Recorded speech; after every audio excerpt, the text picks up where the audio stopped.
విశ్వంలో నక్షత్రానికి నక్షత్రానికి మధ్య వ్యాపించి ఉంది అని అనుకుంటున్న ఈ ఈథర్ అనే పదార్థపు ఉనికిని రుజువు చేయాల్సిన అవసరం శాస్త్రజ్ఞులకు ఏర్పడింది. అమెరికాకు చెందిన ఆల్బర్ట్ మెకెల్సన్కు ఒక ఊహ తట్టింది.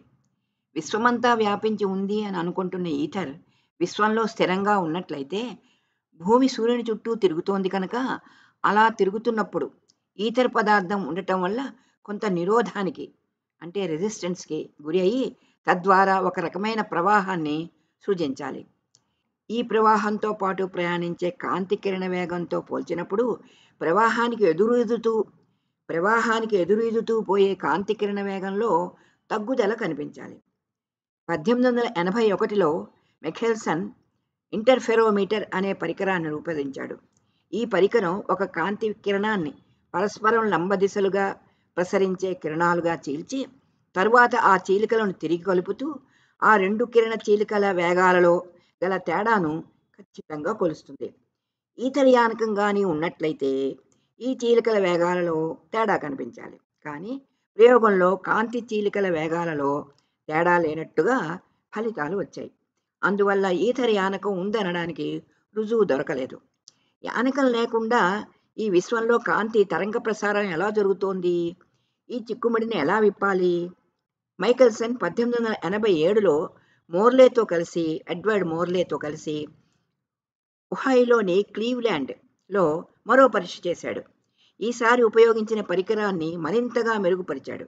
ఎక్కడా ప్రయోగంలో దోషాలు దొర్లేందుకు అవకాశం లేకుండా జాగ్రత్తలు తీసుకొని చాలా ఖచ్చితమైన కొలతలు కొలవడానికి వీలు కల్పించుకున్నారు.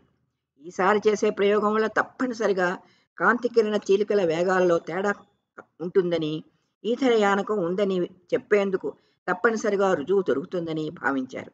కానీ కాంతి చీలికల వేగాలలో మార్పు లేదు. కాంతి వేగం స్థిరంగా ఉంది.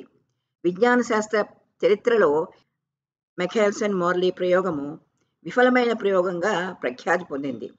వీరు ఈథర్ ధర్మాల గురించి అధ్యయనం చేయాలని పరిశోధన ప్రారంభించి చివరకు ఈథర్ అనే యానకం లేదని నిరూపించారు.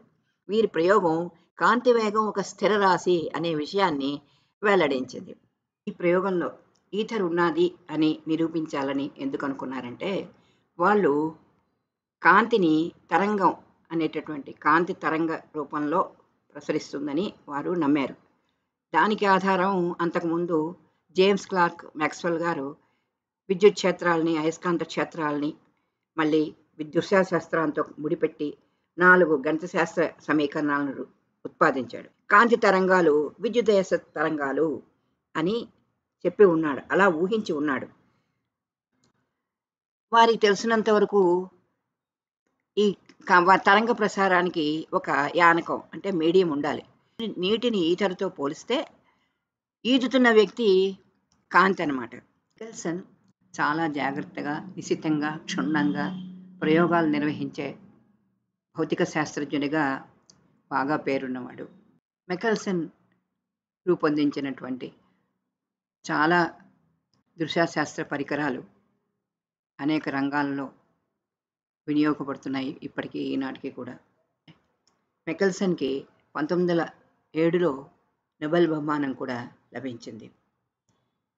నిజానికి వైఫల్యాలు ఎప్పుడూ కూడా సైన్సులో కానీ ఎక్కడ కానీ అవి తదుపరి లభించే నూతన ఆవిష్కరణలకి పునాదిరాళ్ళు అవుతూ ఉంటాయి.